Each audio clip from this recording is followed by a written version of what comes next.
que a veces le molestan a uno.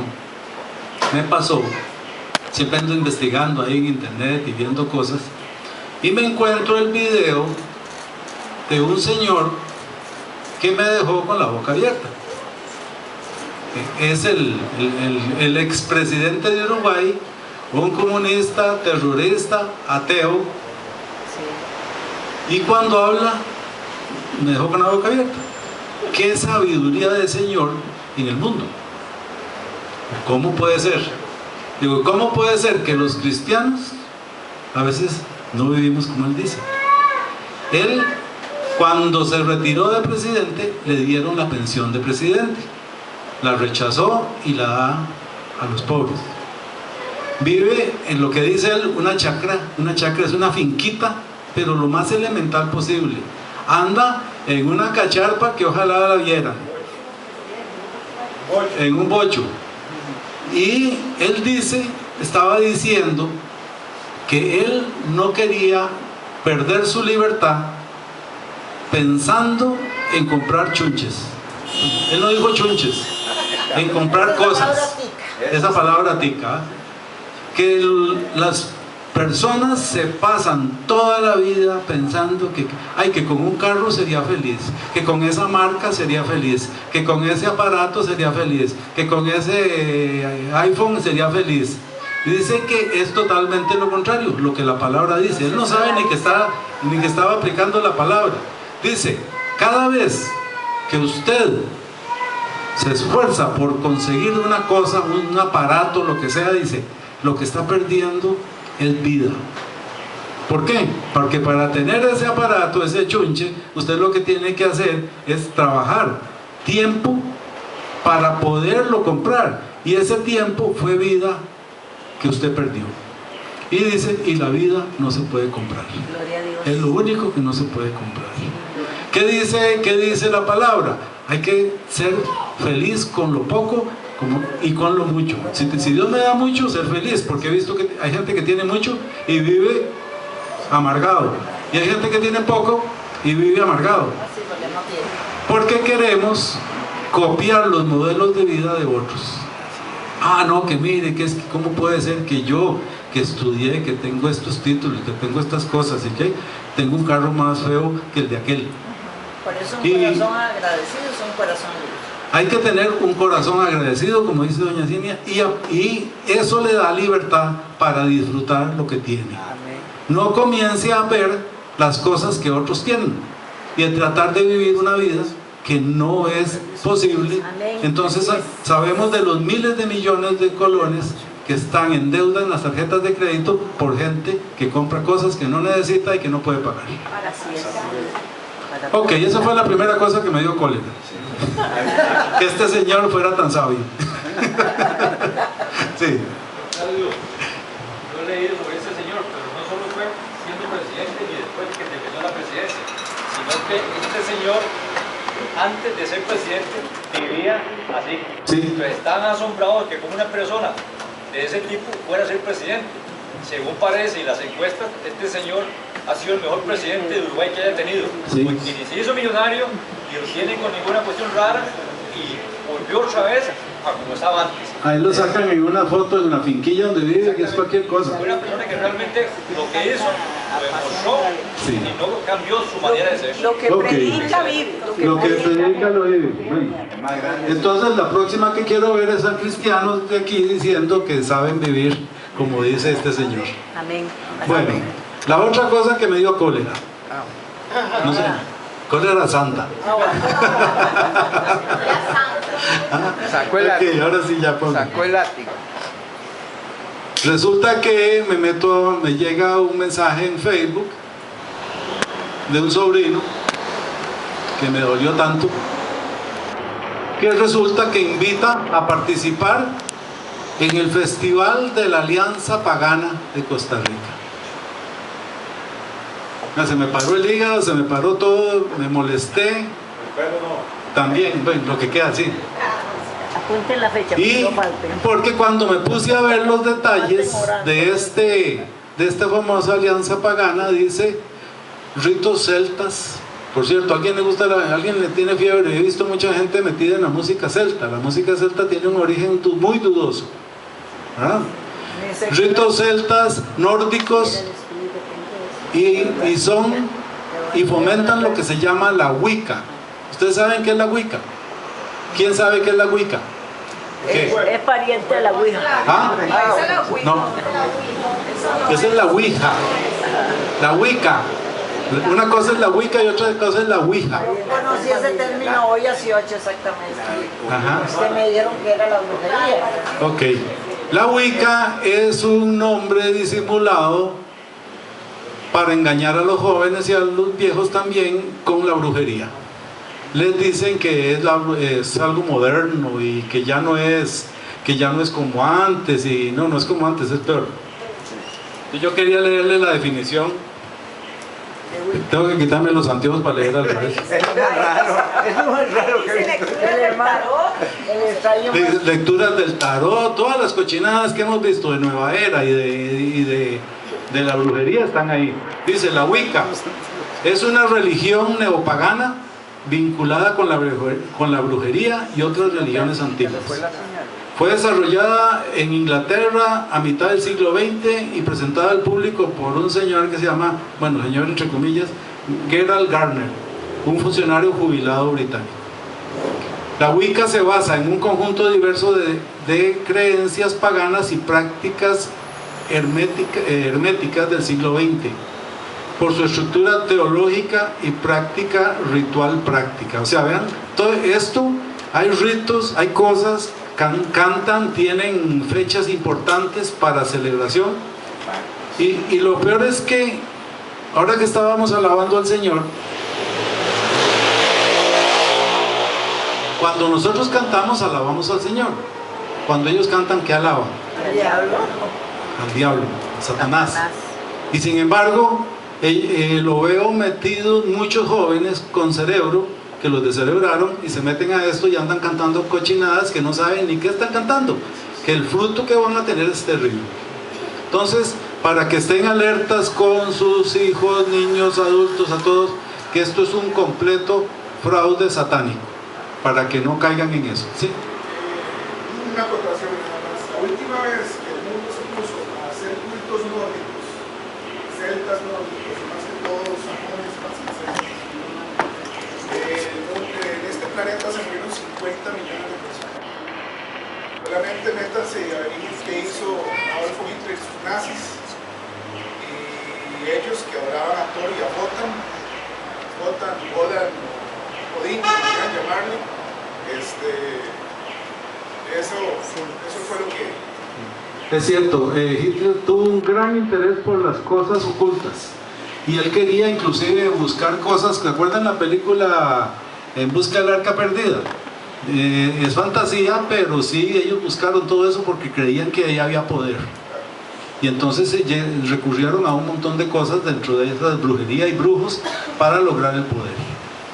Bien, entonces por favor estén alertas, pongan alertas a la gente, porque a veces dice, ay, como dijeron ahorita, Wicca, Ouija, pues la Ouija es mala, pero eso es mucho peor, ¿verdad? Ok, entonces para terminar el tema de los macabeos,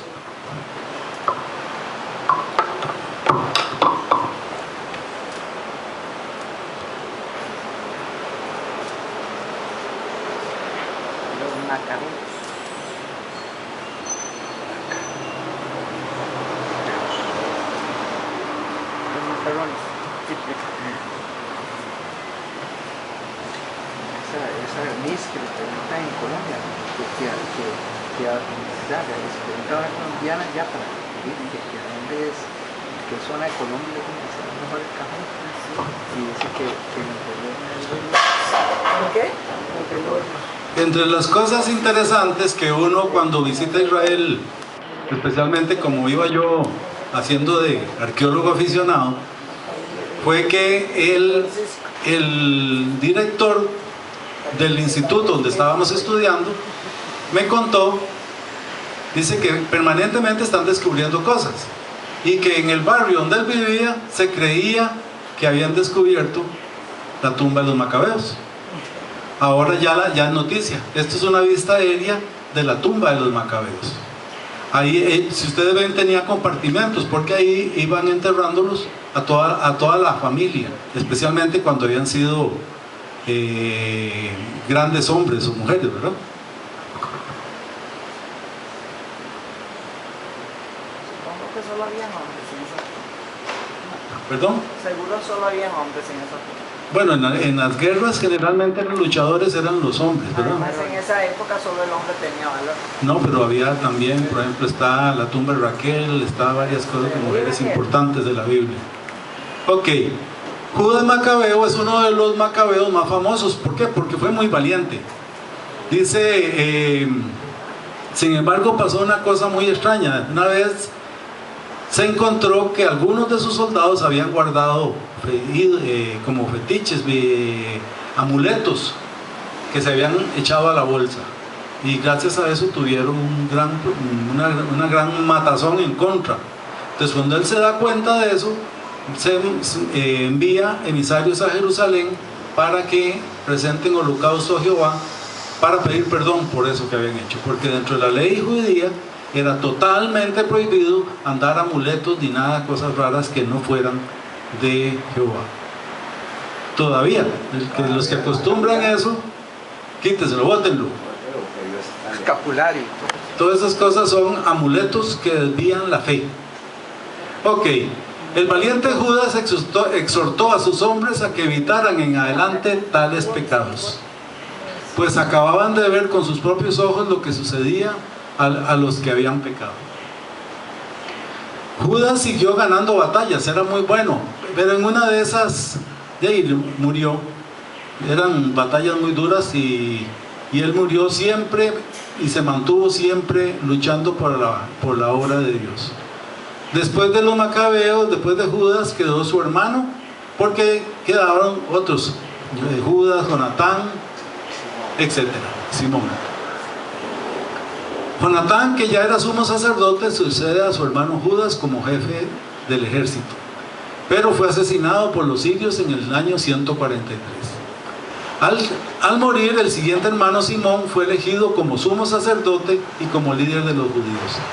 Lo increíble de estos macabeos fue que lograron liberar a todo Israel. Fue en el poco tiempo que tuvieron ellos, porque no sobrevivieron mucho, pudieron liberar a Israel de todos los opresores. Simón logró liberar totalmente a la nación judía de los sirios al derrotar al rey Demetrio en el año 142 a.C. Y como agradecimiento, los judíos otorgaron de manera hereditaria la dignidad de príncipe y de sumo sacerdote de la familia.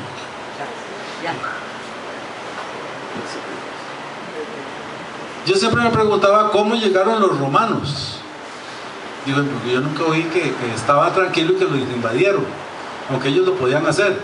Resulta que los judíos, entre sus problemas y entre sus luchas internas, porque quería hacer sumo sacerdote y que quería ser el que mandaba, etc., invitaron a los romanos que sirvieran de jueces y se embarcaron. ¿Por qué? Porque los romanos fueron muy hábiles, como siempre, eran muy inteligentes, hasta para lo malo. Nombraron, vean qué increíble, ¿ustedes se acuerdan de Herodes? Herodes el Grande. Nombran a Herodes el Grande como gobernador de Judea, y para colmo, Herodes ni siquiera era judío, era idumeo. También, bueno, hay varios nombres, edomita también. Y fue un hombre súper sanguinario. Todo lo que se le atravesaba lo mataba. Esposa, hijos, amigos, todo. Él no tenía miseria. Mató a los niños. Mató a todo el mundo. Que lloraba mucho, decía de una vez. De una vez. Es increíble, sin embargo, cuando uno visita Israel, ver las cosas que construyó Herodes. Y como ingeniero y como creativo fue increíble. Vieran que estuve en un lugar que se llama el Herodión, y es un cerro que él lo mandó a cortar arriba, en medio del desierto, y arriba hizo un palacio con una piscina tan grande que podía andar usted en lancha. Y todos los esclavos le subían el agua a ese cerro, medio desierto, conseguía el agua y lo llenaba. Y eran jardines y un palacio increíble. Yo creo que ni en esta época haríamos eso. Pero él lograba hacer cosas, construyó Masada, una fortaleza, construyó el puerto de Cesarea Marítima en honor a César, que era una maravilla, con balcones metidos al mar y todo. Era un genio. O por lo menos conseguía buenos genios también.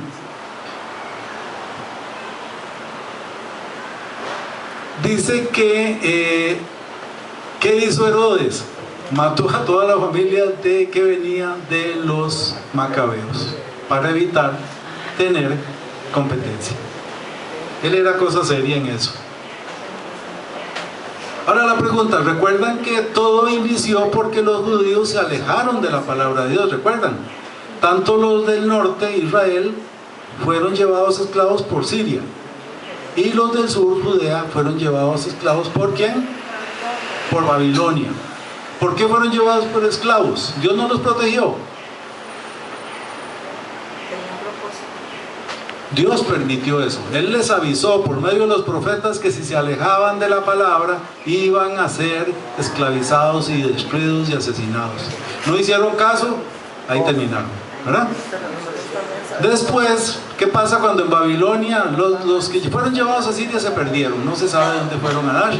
Los que fueron a Babilonia, el rey de Babilonia les permitió volver a reconstruir el templo. ¿Recuerdan que lo vimos? Y esos reconstruyeron el templo y recuperaron la palabra de Dios y comenzaron a enseñarla y a predicarla, y otra vez volvieron a activar el templo, los holocaustos, etc. O sea que después de que fueron esclavos, cuando volvieron se mantuvieron en la palabra, ¿verdad? Sin embargo, es muy interesante porque le pasa lo que nos ha pasado a casi todos los cristianos, que recibimos la palabra, recibimos la verdadera palabra y terminamos convirtiéndonos en ritualistas y nos volvemos cuadrados, que si no lo hace de este color ya no vale, que tiene que ser parado así, sentado así, y levantar la mano o bajarla. Esas son cosas que el ser humano de natural busca, se convierte en legalista. Ajá, y abre la puerta para que se formen las sectas. Y dice, pero poco a poco se enfriaron y desfiguraron el culto a Dios. Dice, porque lo adoraban con sus labios, pero su corazón estaba muy lejos. De ahí es donde uno ve que Cristo, cuando ve a los fariseos, así eran súper estrictos, mantenían el templo, mantenían las normas, mantenían las formas, había que orar así con los talones pegados y los brazos, o sea, inventaron un montón de cosas que no estaba mal si el corazón hubiera estado bien. Entonces tenemos que tener mucho cuidado porque casi todos llegamos a eso, tenemos que evitar llegar a eso. Y fueron quedando en una observancia de la ley meramente externa, pues no había un deseo interior de buscar la cercanía con el Señor. Entonces iban al templo, mataban animales, hacían holocaustos, se paraban en las plazas a orar y todo. ¿Y eso qué era? Pura, como dice mi esposa, pura emisión inorgánica, nada. Y en esta época surgen las sectas de los fariseos y los saduceos, que ya cuando leemos el Nuevo Testamento los hemos oído nombrar. Dice, presentes en el momento en que Cristo comienza su vida pública. Dice, la vida religiosa de este tiempo estaba dedicada al estudio de la ley en las sinagogas. Estudiaban la palabra, la estudiaban desde huilas. Y el papá, si no había un rabino, el papá tenía que enseñarle a los hijos la palabra. O sea, eran estrictos en eso. Pero estos se concentraron más en la ley que en la piedad personal, que en el amor a Dios personal. Se aprendían la Biblia, se la saben de memoria, pero usted no ve por dónde están. Son cristianos de la secreta, ¿recuerdan? Que nadie sabe qué son, y se saben la Biblia. Fariseos y saduceos gobernaban al pueblo judío desde el Sanedrín, que era una asamblea de 71 miembros, presidida por el sumo sacerdote, que era saduceo. Caifás, quien presidía el Sanedrín en el momento del juicio de Jesús, era saduceo. Entonces estas dos sectas enemigas acérrimas una de la otra ejercían mucho poder en el pueblo judío para el momento de la llegada de Cristo. Imagínense, estaban en el Sanedrín y se odiaban, así mucho amor, ¿verdad? Se odiaban entre ellos, saduceos y fariseos se odiaban. Ok, para terminar, ya se termina. Ahí quedó. Vean qué interesante, eso fue lo que Cristo encontró cuando Él llegó. Un montón de gente, saduceos y fariseos, vestidos con sus túnicas y sus procedimientos y sus cultos y todo, pero nada en el corazón. Recuerda cuando les dice, sepulcros blanqueados. ¿Por qué? Porque adentro no había nada, huesos secos. Y ahí, cuando Él llega, trata de revivir el verdadero amor a Dios, que es lo que hizo el Espíritu Santo en nosotros, en algunos de nosotros, espero que todos, comencemos a vivir verdaderamente lo que es el amor a Dios. Gracias.